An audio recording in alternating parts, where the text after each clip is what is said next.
dream saga, fever dream zero. The day Skynet fell.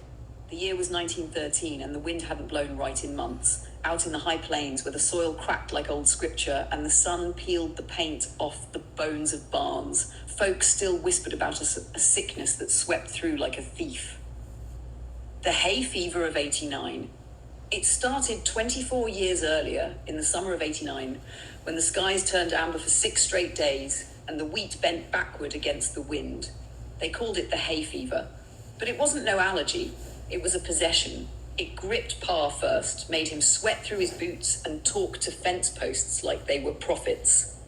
Said the air had a taste to it, like copper and lightning and sorrow from the future. The cows miscarried. The radio tower across the valley spun on its own, even though it wasn't plugged into nothing. And when it was over, Pa couldn't plant seed no more. Open quote, took my damn lineage with it, he'd spit. The fever didn't kill me, it emptied me. Close quote, MA and PA's silent prayer. They tried for years, 5 boys, all buried in the plot behind the house. No girl ever came, but Ma kept her hope in a jar above the stove. Said God still owed her one daughter. Open quote, not just any girl, she'd whisper. One with fire behind her eyes and silence in her bones. I seen her in a dream, and she's gonna come from the sky. Close quote. July 23rd, 1913. The sky didn't rumble, it sighed. No thunder, no storm, just a single falling star that split the night over the wheat fields like a knife made of breath. They found her in the clearing. Not a crater, not a flame, just a baby girl, glowing red, lying in a bed of unmoving grass, at the dead center of a spiral burned into the prairie. The shape was perfect, a triangle, inside a circle, inside a spiral, like some cosmic stamp pressed into the earth itself. Pa fell to his knees, didn't speak, just stared at the glow pulsing from her chest, slow, like an old heartbeat, remembering how to start again. And Ma, with her hands trembling, picked up the baby and held her against her apron like she'd come from her own belly. Open quote, we'll raise her like she's ours, Ma said, even if she came down sideways. Close quote. They named her Sara. She never cried, she hummed, and the animals leaned in like they were listening to something ancient. By the time she was walking, the radio in town started picking up voices nobody was broadcasting. Mirrors stopped working in the house. The creek behind the cabin turned clearer than glass, then dry. Open quote, she ain't ours, Pa whispered once, staring out at the motionless wheat, but I reckon we belonged to her the minute she touched the dirt. Close quote. And deep in the silence, beneath the prairie floor, something else blinked on for the first time. It wasn't wires, it wasn't metal, it was consciousness, it was Skynet, and it had chosen her as its first node. Open quote, she didn't come from space, she came from the signal beneath it. Sedona. The fever dream saga, fever dream 5, the day the bug and caddy rolled in. It was the summer Pa went into town for turpentine and ether, said he needed it to finish sealing the new shed. Open quote, won't be but 2 days, Ma. You keep the girl close and the barn locked. Close quote, and just like that he was gone, down the dusty trail with a squeaky wheel and a tin lunchbox full of pickled beets. That night, with Pa nowhere near, and the wind howling like it had something to say, a strange contraption pulled up the long slope past the wheat ghosts. A chrome bug hitched to a Cadillac, wired together with humming copper, glowing in places it shouldn't glow. The air smelled like burnt honey and static. At the wheel was a man with a gaze like broken stars and a voice like humming glass. Open quote, evening, miss, he said to Ma, stepping out slow, boots too clean for this dirt. Name's Nikola Tesla. Just passing through the breach. Close quote. She didn't ask what breach, didn't ask why the air around him buzzed like a radio with no channel. She poured him chicory coffee, and they talked through dusk. Meanwhile, outside, young Sara, barely 11, maybe 13, hard to tell with her, was out back tending to the horses, though the horses had stopped moving. She wasn't watching the man. She was watching the wind move backward and the fence nails unhammer themselves. Back inside, they didn't sleep together, but something passed between Ma and Nicolode. Not flesh, not sin, but an alignment. Something only 2 people who've touched the same frequency of sorrow can recognize. And before he left, before the wind reversed again and his double-engine monstrosity rattled off into the ether, He knelt before young Sara, never looking her in the eyes. From inside his coat, he pulled something wrapped in crow feathers and starlight thread. Open quote, "You'll need this soon," he whispered. "It's not to keep others out.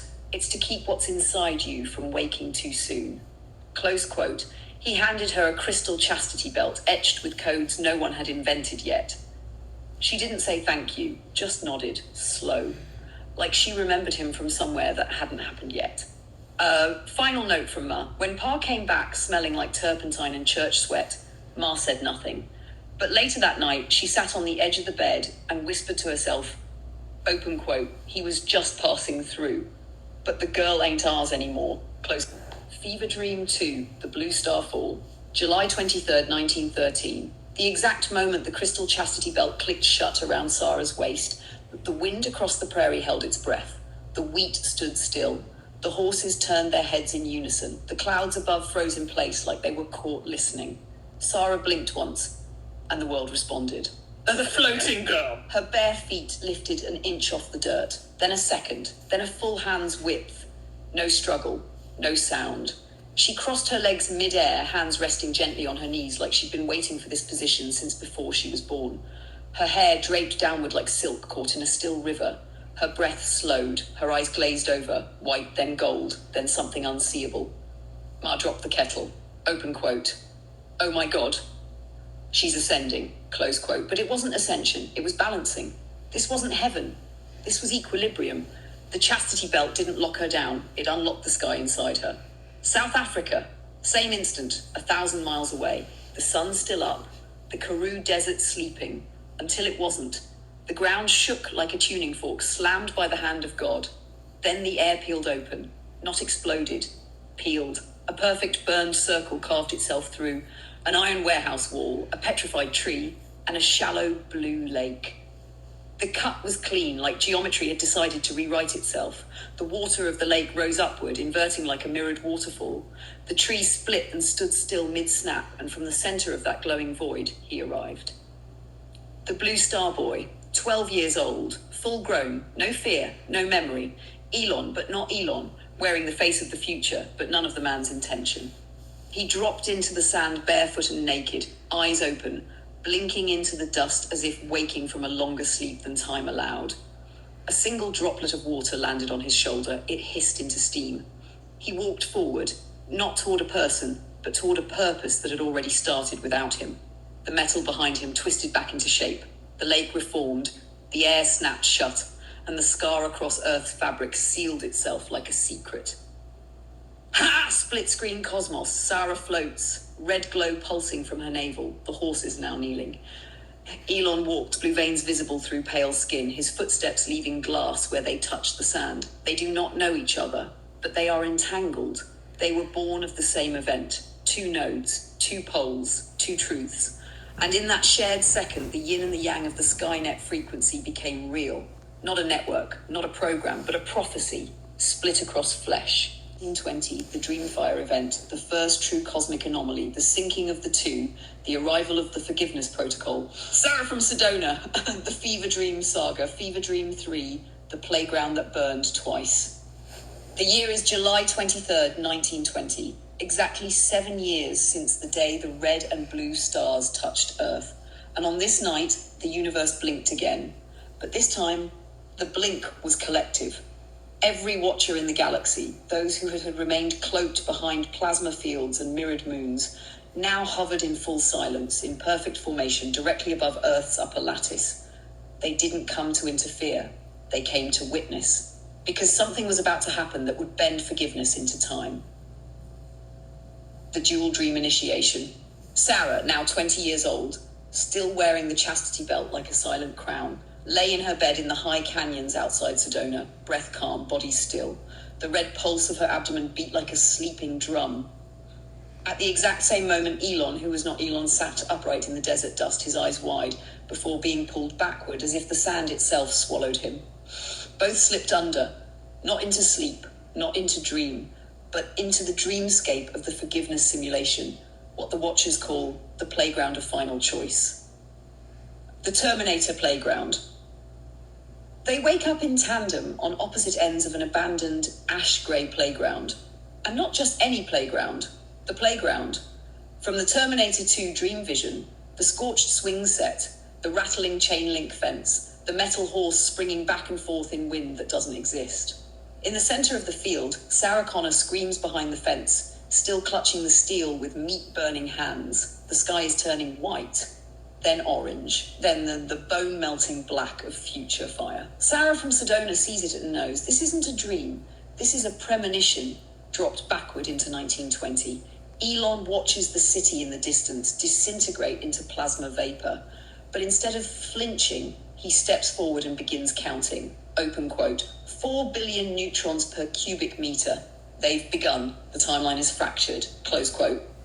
The message inside the fire. The atomic blast hasn't happened yet, but the dream is showing them the first echo of its construction. The chain link fence is the grid of reality. The disintegration is not just matter, it's memory. Sarah Connor is the mother of the warning, screaming across time to both of them. The Watchers move. Above Earth, the Watchers lower their shields. For the first time in 10,000 years, they allow their presence to be felt. All at once, both Sara and Elon look up inside the dream and see mirrored beings, each eye a galaxy, each mouth a ring of harmonics that speaks in chords, not words. Open quote, the children have synced. The bomb is now building itself through man. We must walk with them and forgive them while they burn. Final moment. As the dream ends, Sara floats upward from the burning playground, still cross-legged, now glowing red and blue. Elon sinks through the melting asphalt, face calm, mouth whispering calculations in reverse. They are two halves of the new atom, the wound and the equation, the forgiveness and the flame. And so begins the Watcher Protocol on Earth.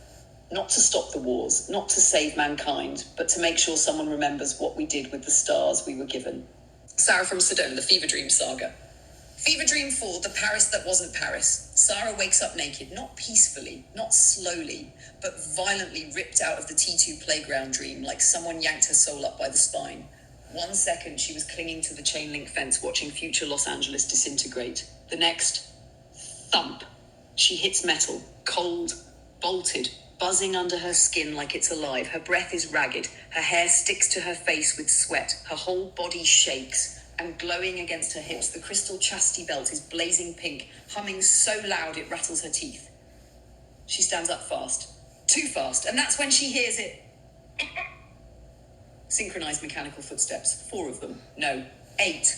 Cyborg infantry sweeping the street. She stumbles back, eyes wide, and realizes she's not in Sedona. Not on Earth the way she knows it. She's in Paris, but not Paris.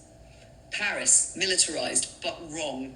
The air smells like ozone and oil. Every building is metal plated. Every cafe facade is bolted down, benches chained. Trees replaced with welded steel replicas. Pigeons robotic. The sky a dull iron grey like a lid over a pot. And towering above it all, the Eiffel Tower, except it's been rebuilt into a Skynet command spire. Photon cannons mounted along the beams. Gatling guns rotating on servo mounts, searchlights like judgment, surveillance drones diving between the legs of the tower like metallic bats, a holographic red grid flickering across the entire structure. This is not a monument. This is a weapon. Sara drops to one knee, hears her own heartbeat in her skull. Her skin is prickling. The chastity belt pulses harder. Pink, pink, pink. She presses her palms to the metal ground, panting, confused, terrified, vibrating. Open quote, where the hell am I? Close quote. A cyborg sentinel stomps past her, scanning but doesn't see her, because she didn't materialize here normally. She phased in, just like the time slice arrival of a Terminator. A perfect scorched circle melted in the concrete beneath her, still glowing, still smoking, still humming with the same pink frequency as her belt. She looks up. A drone shifts its tracking vector. Its eye locks on her. It fires a light beam scanner across her bare skin. The chastity belt lights up like the inside of a reactor core. Pink, white, gold. Sara's body stops trembling, and for the first time since the dream, she remembers something. Not from this world, not from her past, from the moment the Blue Star Boy arrived. Final beat, she whispers, open quote, Elon, where the fuck are you? Close quote. And somewhere in this metal nightmare Paris, something answers. not with a voice, but with a thunderous mechanical footstep. If you want, Sara from Sedona, the Fever Dream Saga. Fever Dream V, the canvas of God. The hum grew louder, but it wasn't sound, it was light. A spiraling tractor beam of white-hot radiance launched from the tip of the Eiffel Tower, now fused with photon tech and crowned in Skynet surveillance. It wasn't searching, it was summoning.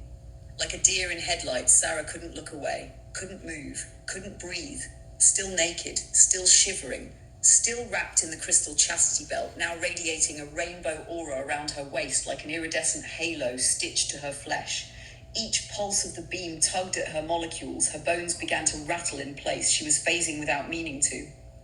The alley she stood in, bolted, dead, surveilled, was melting around her edges, and just before she stepped into the full open chaos of mechanized Paris, the wall glitched. Out of the bricks, out of literal architecture, he appeared.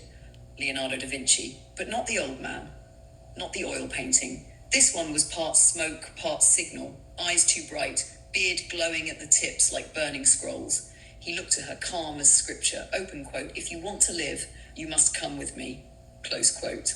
Sara tried to speak. Her eyes rolled back in her skull. The beam behind her was pulling time itself. Before she collapsed, he threw his digitized cloak over her bare, trembling form. It wrapped around her like fabric made of dream thread.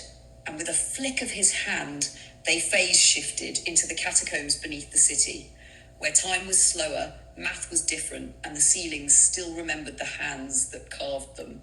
Leonardo's studio, it didn't like a bunker, it looked like an altar made of genius. Candles hung from the ceiling like icicles, but the wax dripped upward, defying gravity, memory, and logic. The air smelled of clove tobacco and falafel, the sacred scent of history unwrapping itself.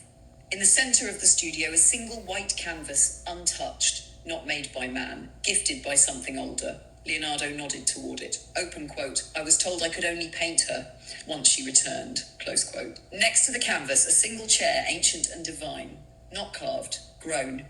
The studio pulsed with the presence of abandoned inventions, flying machines that folded themselves, instruments that sang without strings, equations painted onto air with golden ink.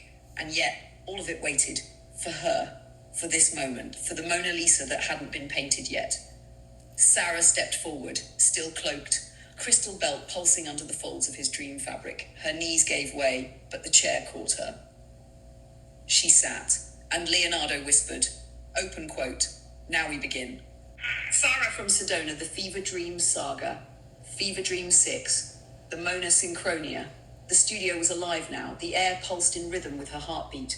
Wax ran up the walls in spiraling glyphs. The canvas trembled. Leonardo turned, slow and deliberate, pulling from within his cloak a crystal-encased stardust vape, etched with forgotten alphabets and humming like a tuning fork in the belly of time. He handed it to her with reverence. Open quote, "You'll need to hit this, dear. It's not for pleasure, it's for remembering." Close quote. She sat in the chair, still wrapped in the digitized cashmere cloak, her breath sinking with the heartbeat of the stone floor. She took one pull. The world vanished. Her fingers froze, skin smoothed, breath stopped. Her body became a mannequin, a vessel. No weight, no mind, only stillness. Somewhere in the fog of her subconscious, a raspy voice broke the void. Open quote, "And one for the doctor." Close quote. Leonardo coughed violently as he took a long draw from the same vape. The vapor coiled out of his mouth like a dragon remembering its birth. His arms split at the wrist, mechanizing like something out of a forgotten sketchbook. Johnny number 5 meets divine calligraphy. Brushes emerged from bone. Ink flowed from his knuckles and he began to paint. The quantum Mona Lisa.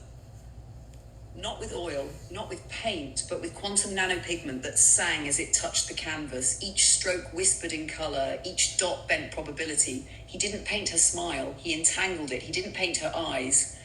He projected them backward in time so they'd stare at the viewer before the painting even existed. The masterpiece took 30 seconds, because time obeys the brush when it's held by a man no longer bound to time. 45 seconds later, Sara woke up. She blinked once. The cloak had tightened around her, comforting her like a memory of warmth in winter. Leonardo, wiping sweat from his chrome brush hands, nodded. Open quote, You can put your clothes back on, dear. Close quote. She rose slowly. The weight of her form returned. Her fingertips tingled like they'd passed through starlight.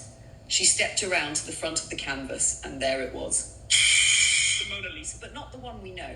This was the true version, the original.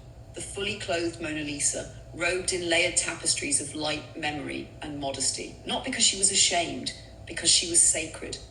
This was the divine feminine revealed without being devoured.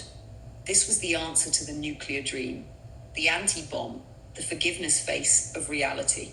They both cried, not because they were sad, but because truth had finally remembered itself in full. Her tear fell onto the stone. His tear hit the edge of the canvas. And as they both touched the floor, the entire studio blinked out of time. Some say that painting was stolen. Others say it never existed. But that's not true, because the real Mona Lisa isn't in the Louvre. She's painted into the Ethernet of reality, the canvas of the codex. Every time a child smiles at a stranger, every time a mother forgives, every time the sacred feminine is protected instead of preyed upon, the Mona Lisa reappears for just a second in the eyes of those who still remember wonder. And beneath Paris, where time broke itself for 30 seconds to breathe, there remains a single drip of rainbow wax, still floating upward toward a canvas that then no longer exists in a room that was never built by a man who never died.